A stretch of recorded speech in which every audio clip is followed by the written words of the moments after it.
Good morning, I'm Maiki Oreta with the latest in business here on the Bilyonaryo News Channel. We begin with news from the U.S. where officials from the White House are trying to soothe fears of a recession. Speaking to reporters, White House spokesperson Karine Jean-Pierre says that the broader U.S. economy remains resilient despite Monday's bloodbath on Wall Street. She adds that the Biden administration's economic team is closely monitoring the volatility in the market. And what we've seen recently is consumers remain resilient and business investment remains strong. Unemployment, while up from 50-year lows, is still low at 4.3%. And that's important. You think about inflation, it's down by 2.5%, and the stock market is more than 35% under this administration.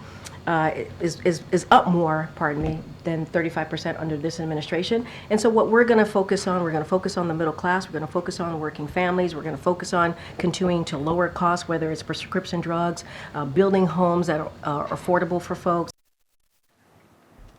Monday's global sell-off was sparked by fears of a recession after the U.S. unemployment rate shot up to a three-year high of 4.3% in July. Wall Street, however, is on the mend, staging a relief rally overnight as investors went on bargain hunting mode. The Dow is up about 0.75% to 38,998. The S&P 500 added 1%, climbing to 5240. The tech-heavy Nasdaq also rebounding 1% to 16,367. Officials from the U.S. Federal Reserve are easing worries of an economic downturn. San Francisco Fed President Mary Daly says while the July jobs figure was weaker than expected, it does not mean that the U.S. economy is in a recessionary freefall. She adds that the Fed may be forced to cut rates to avoid such a scenario. While the Fed kept its benchmark interest rates unchanged last week at the 5.25 to 5.5% range, they did, however, signal that the central bank is on course to begin cutting rates this September.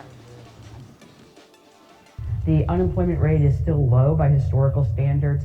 The job growth is about at the rate that new entrants are entering the labor force. So what's the concern?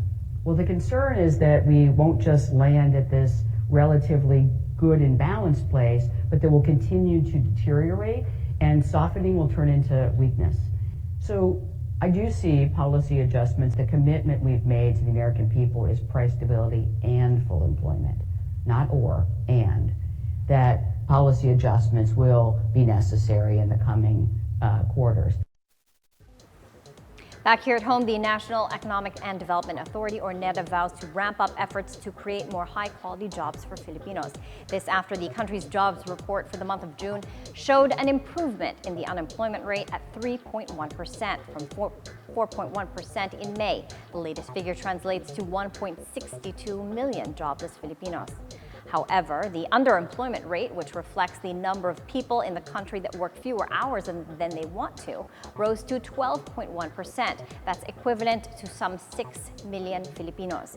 These are the people that work part-time but want to work full-time.